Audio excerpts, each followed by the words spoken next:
This is JCT TV. This is Bible study for the 21st century.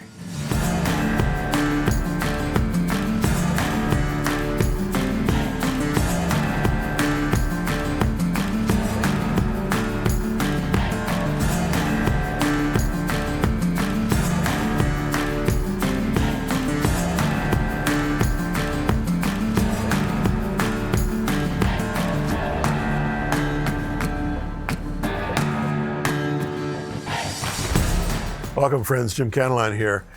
We are getting close to the end of the book of Acts. Paul is in deep trouble. Well, isn't he always? But his missionary journeys are over.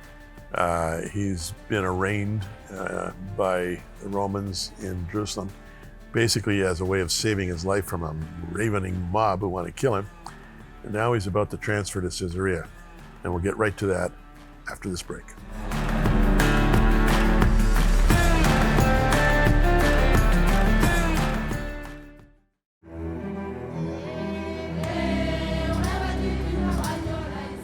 WOW! Working for Orphans and Widows has been caring for orphans and widows in Africa and India for over 20 years. Key to its vision is partnership with local champions who engage hundreds of church-based volunteers in home-based care. Care for the sick and the dying in their own humble homes. They are defenseless and afflicted. They are the least of these that Jesus would have us love and care for. Our partnered champions are based in South Africa, Zambia, Malawi, and India. They provide faithful, accountable, and godly care for thousands.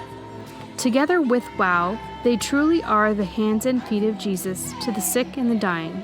Founder and President Jim Cantelon has been committed to both teaching the gospel via Jim Cantelon Today TV and practicing the gospel through WOW. WOW is a proven ministry. We are grateful for your support. Call, write, or log on to wowmission.com and be inspired.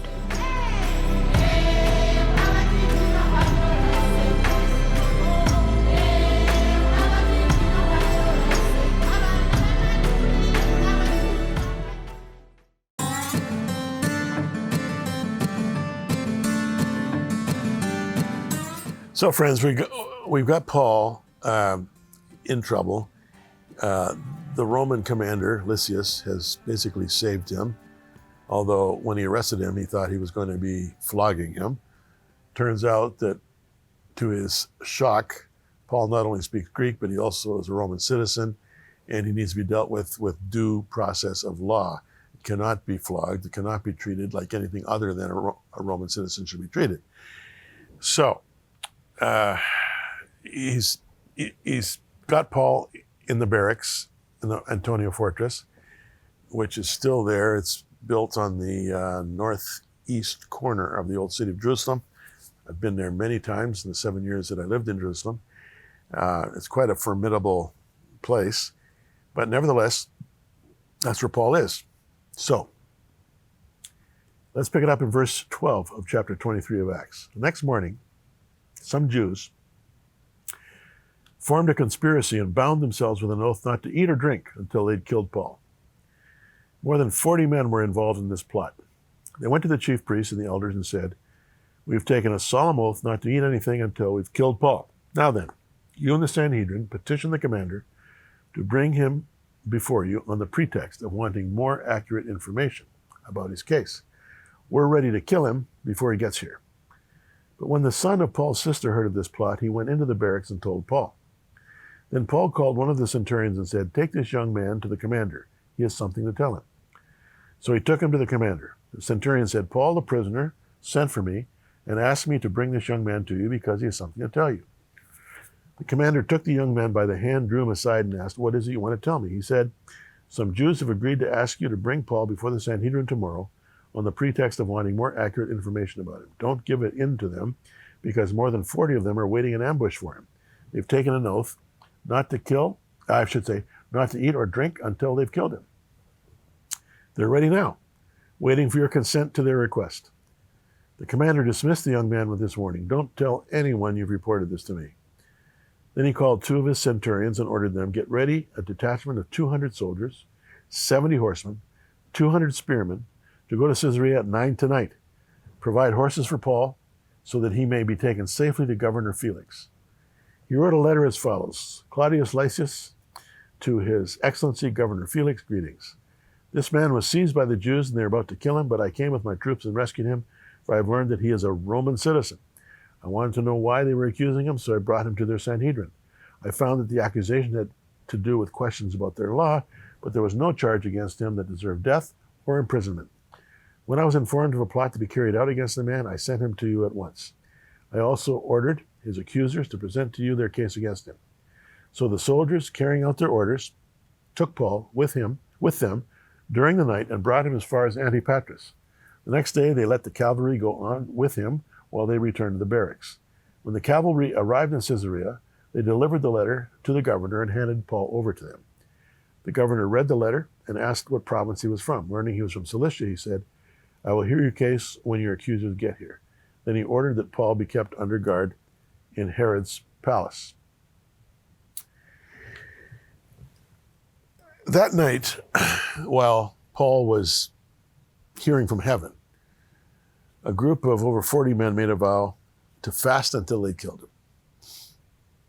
The plan was to have the Sanhedrin request Paul's presence the next day for further inquiry into his case, and their co-conspirators in this shady business were men who should have known and acted better, and they were, in fact, the chief priests and the elders. In that there's no mention of the scribes, who would be Pharisees, it's possible that this plot was presented by the Sadducees only. We don't know. But after all, they had rioted the day before in the Sanhedrin against Paul and against the Pharisees, and they had the most to lose in terms of any turmoil in Jerusalem, in that they controlled the temple economy. They didn't want trouble. They wanted money. So they agreed. Paul's nephew, not mentioned before, not mentioned later. He's son of Paul's sister. I mean, we didn't know Paul had a family there, but he did. He heard about it. It may have been that his mother, the boy's mother, was married within the high priestly class, and he overheard the plot discussed. We don't know. But it is likely that she was married high up in the priestly class, because Paul was high up. You know, he was, before his conversion, he was a mover and a shaker. I think he could have run for president of Israel at one point if he wanted to. But the young boy goes to the barracks and tells Paul, who tells the centurion, who tells Lysias, the commander. The fact that Lysias took the young man by the hand suggests he may not yet have reached his teens. We don't know either. We're just assuming that. But he told the boy to maintain secrecy. And it could be that Lysias wanted to take full credit for saving Paul from the mob. We don't know. It would look good on his resume for sure. He quickly ordered 2 of his centurions, who oversaw 100 soldiers each, along with 70 horsemen and 200 spearmen, to get ready to leave for Caesarea by 9 o'clock that night. I don't know if he's expecting a huge ambush, but he was ready for it. He fully intended to get his obviously very important prisoner to the governor on the coast. And while the 470 soldiers got their horses, weapons, and kit together, Lysias quickly wrote a letter which the soldiers would give to Governor Felix. And it stated the reason for bringing Paul to them. It made him look like the responsible authority Rome expected him to be.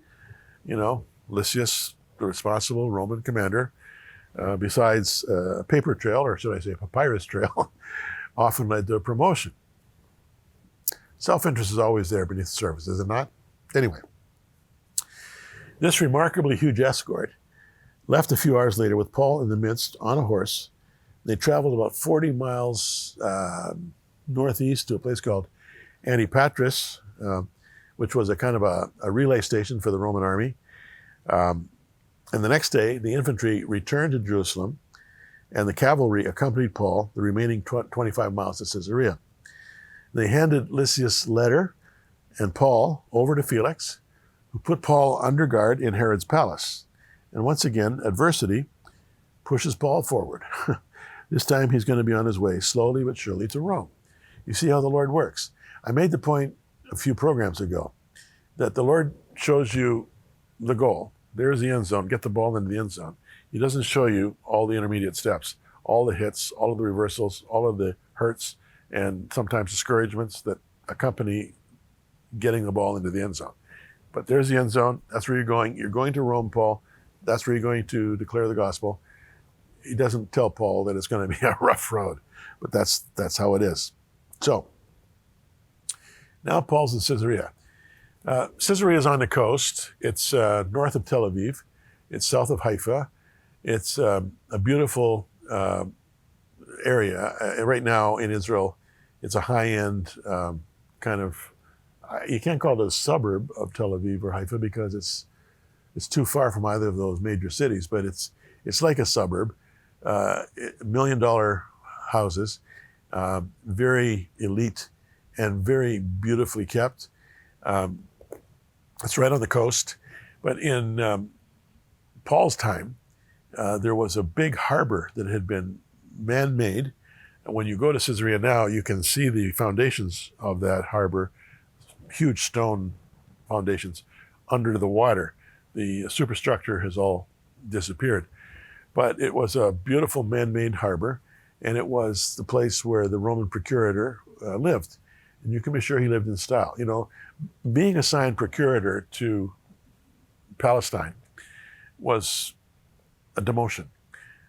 Sometimes Roman officials were disciplined for bad behavior by being assigned the procuratorship of Palestine. Nevertheless, when they were there, they lived well. They had all they needed. They had servants, they had food, they had shelter, they had prestige, they had access to, you know, the elites of the land. But it was a beautiful place. Now, when you go into Caesarea these days, much of the walls are still there, and there's a huge moat surrounding it. The moat now is dry, but in Paul's day, the moat would have been filled with water. So you have a little bridge that goes across the moat, can be lifted up, of course.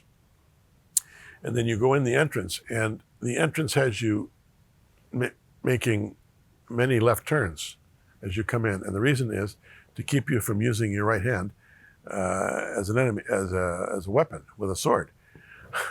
Still there, domed roof. And you come in, and then suddenly there is what's left of Caesarea in front of you, and it's a kind of a gentle slope down to the ocean. And it's really very beautifully situated. So this is where Paul was brought, and he was put under house arrest in what's called Herod's palace. When Herod had built it a few generations previously, it was beautifully built. It was still nicely maintained. One of Herod's, I think it was his great-grandson, Agrippa II, would stay there when he was in the area. But this was not like a prison cell. It was a fairly genteel house arrest. And Paul would not have been manacled. He would have had access to his own rooms, his own bedroom. There would have been a guard perhaps at the door, but he was not under any kind of deprivation at all.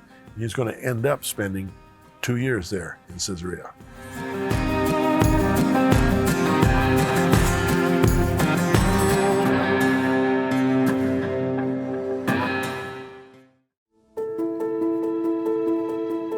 For over 20 years, WOW, working for orphans and widows, has been caring for vulnerable and at-risk women and children hard hit by the HIV and AIDS pandemic in Africa and India. WOW engages with local partner champions and church-based volunteers in the care of the desperately needy. Now, in recent months, we have expanded our reach to Ukraine.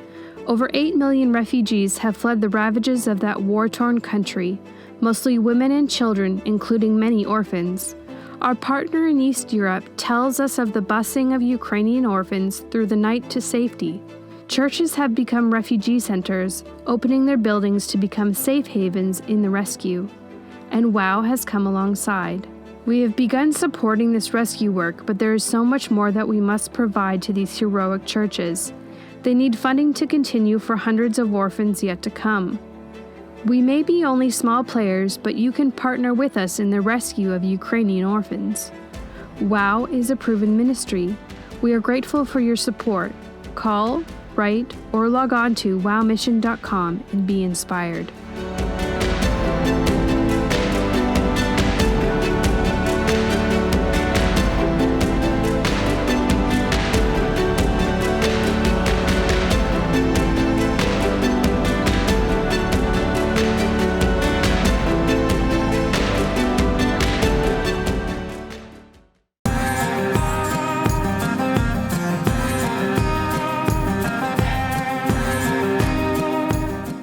So, Paul is in genteel house arrest in Herod's palace. He's being well cared for. He is well respected. I said to one of our crew here, in contemporary terms, imprisoning Paul would sort of be like imprisoning Billy Graham. I mean, he was so well known, so highly respected, highly regarded. There was no way that Paul was going to be poorly treated. And as a citizen of Rome, he had all of the rights and privileges. He had the right of due process, of examination under law, with both prosecution and defense attorneys. And that's where he was headed. He just didn't realize that it would be 2 years before they really got down to it. Nevertheless, let's pick it up in verse 24, verse 1. 5 days later, the high priest Ananias went down to Caesarea with some of the elders and a lawyer named Tertullus, and they brought their charges against Paul before the governor.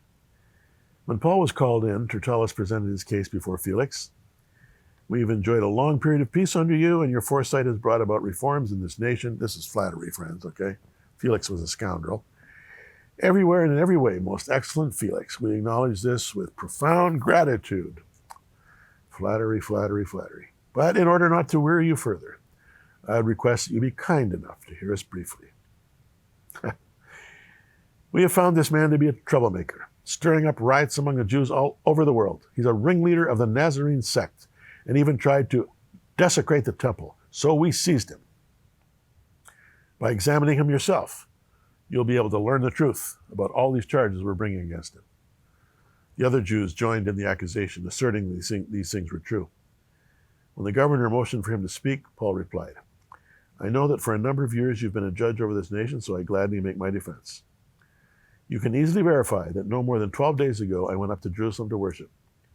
My accusers did not find me arguing with anyone in the temple, or stirring up a crowd in the synagogues, or anywhere else in the city. They cannot prove to you the charges they're now making against me. However, I admit that I worship the God of our ancestors as the follower of the way, which they call a sect. I believe everything that's in accordance with the law and what is written in the prophets, and I have the same hope in God as these men themselves have, that there will be a resurrection of both the righteous and the wicked. So, I strive always to keep my conscience clear before God and man. After an absence of several years, I came to Jerusalem to bring my people gifts for the poor and to present offerings. I was ceremonial clean when they found me in the temple courts doing this. There was no crowd with me, nor was I involved in any disturbance. But there are some Jews from the province of Asia who ought to be here before you and bring charges if they have anything against me. Of these who are here, or these who are here, should state what crime they found in me when I stood before the Sanhedrin, unless it was this one thing I shouted as I stood in their presence. It's concerning the resurrection of the dead that I'm on trial before you today. Then Felix, who was well acquainted with the way, adjourned the proceedings. When Lysias, the commander, comes, he said, I will decide your case. He ordered the centurion to keep Paul under guard, but to give him some freedom and permit his friends to take care of his needs. Several days later, Felix came with his wife Drusilla, who was Jewish. He sent for Paul and listened to him as he spoke about faith in Christ Jesus. As Paul talked about righteousness, self-control, the judgment to come, Felix was afraid and said, That's enough for now, you may leave. When I find it convenient, I'll send for you. At the same time, he was hoping that Paul would offer him a bribe. So he sent for him frequently and talked with him. When 2 years had passed, Felix was succeeded by Porcius Festus. But because Felix wanted to grant a favor to the Jews, he left Paul in prison. 3 days after arriving in the province, Festus went up from Caesarea to Jerusalem. Pardon me, I'll stop there. Let's stop there. That was a long reading, but sometimes, well, the word is always more important than my word anyway, but sometimes our readings are a little longer than usual. Paul would spend the next 2 years in casual confinement in Caesarea. While there he underwent examinations or trials before 3 powerful men, Felix, Festus, and Agrippa. And there's no need to duplicate what a good Bible dictionary or Google can do in terms of giving you, the listener or the viewer, historical background on these men. I'll just give a cursory treatment to their stories as we follow Paul's story through these chapters 24 to 26. Much, if not most, of our extra biblical information about historical figures of that time relies on the Jewish Roman historian Josephus and the Roman Tacitus. You can Google both of those guys, Josephus, Tacitus. Tacitus is Tacitus. Both of these men have a dim view of Antonius Felix. They describe him, are you ready for this, as avaricious, lustful, cruel, and corrupt. But as the Sanhedrin's lawyer Tertullus smoothly put it, we have enjoyed a long period of peace under you, O mighty Felix. He even credits Felix for instituting reforms. Judea was almost impossible to govern, let's face it. Apparently Felix's draconian style worked, at least in the short term. Being married to the Jewish princess Drusilla certainly helped. But in the long term, he was removed from Caesarea by the emperor and banished. And he was removed mainly because, as Josephus and Tacitus tell us, of the objection of his Jewish subjects. They just didn't like the guy. They found him to be overbearing, corrupt, and demanding. Anyway, 5 days after Paul had been escorted by Lysias' 70 horsemen to Caesarea, the high priest Ananias and some of the elders of the Sanhedrin came down from Jerusalem to meet with Felix and present their charges against Paul. There were two charges, one indictable by Roman law, the other of no interest to Felix at all. The possible indictable offense was insurrection. They referred to him as a ringleader of the Nazarene sect. And now Felix's ears would perk up at that because any ringleader talk or sectarian talk was a red flag to the Roman authorities. But the other accusation, he tried to desecrate the temple. That was irrelevant to Felix. And Tertullus's employers all chimed in, asserting that these things are true. Now, Felix, who had read the letter from Lysias and had already had a jaundiced view of these volatile Jewish leaders, said nothing, but motioned to Paul to speak. And Paul's defense is very straightforward. I have it here in point form in my notes. Less than 2 weeks ago, I came up to Jerusalem to worship, that's verse 11, and to bring social assistance to the poor, verse 17. All true. I did not create a disturbance, verses 12 and 18. My accusers are short on proof, verse 13. Some Jews from Asia are the ones who incited the Jerusalem mob and are the ones who should be here but aren't to accuse me, verse 19. My offense is that I worship the God of Abraham, Isaac, and Jacob, as my accusers do, in the context of a legal Jewish movement they call the Way, verse 14. Emphasis on legal. The Way, early Christianity, was considered a Jewish sect by the Romans, and they had declared it legal, not illegal. And then, what really rankles some of these accusers, Paul is saying, is that I believe in resurrection. Okay, that's his defense. Now, Felix, who Luke says was well acquainted with the Way, deferred his decision and ordered Paul back to a relatively free form of house arrest until Lysias, the commander, comes. From time to time, he and his wife Drusilla sent for Paul to hear from him, if for no other reason to converse with someone intelligent and interesting. Can you imagine how dull their life must have been there in Caesarea, surrounded by lackeys in all of that heat? Paul's emphasis, however, on justice, self-control, judgment, all of that in verse 25, were scary topics for a corrupt leader. And you can be sure that as he's hearing this from Paul, you know, his conscience, if he had one, was troubled. Felix's was. Nevertheless, he sent for Paul frequently, and Luke says he wanted a bribe. I guess he assumed that Paul was wealthy. You know, he's so famous, why wouldn't he be wealthy, right? If you're so smart, why aren't you rich, as the old saying goes? He assumed he was wealthy. It's interesting that Josephus, in his Antiquities, says it was complaints of Caesarea's Jewish leaders that led to Felix being recalled in disgrace by Nero, the emperor. So in Paul's case, aware of those complaints to his boss, Felix tried to ingratiate himself to his detractors by keeping Paul under guard for 2 years. These people are trying to get me out of here. I'll do something for them. I'll keep Paul in prison. Didn't work for Felix, poor guy. He eventually was removed, brought back to Rome. To what? We don't know. But he was succeeded by Festus. And next time we'll get into Paul's defense with Festus in chapter 25. Intriguing story, is it not? It's all about Paul, the powerful apostle of the gospel of Jesus.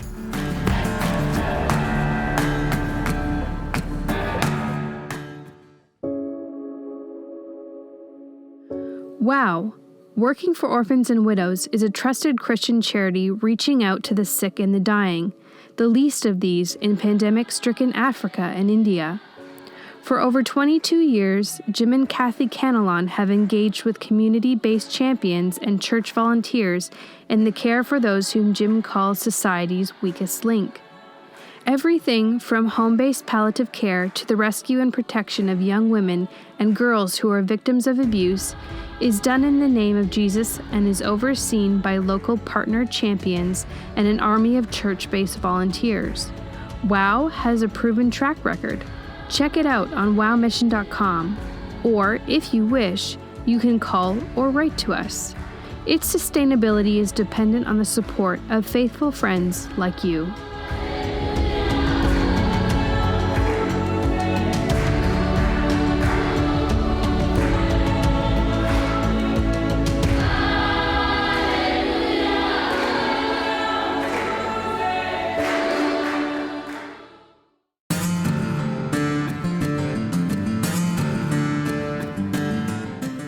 So friends, if you're a reader, and I assume you are, take a look at this.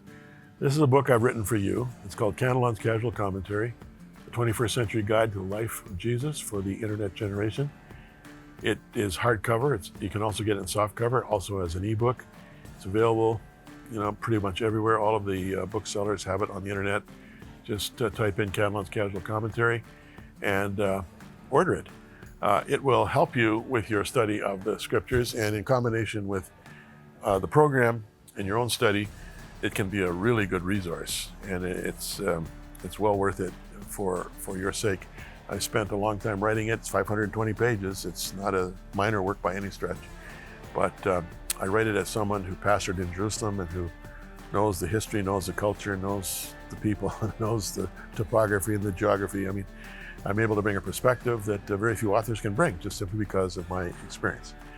Thanks for watching. See you next time.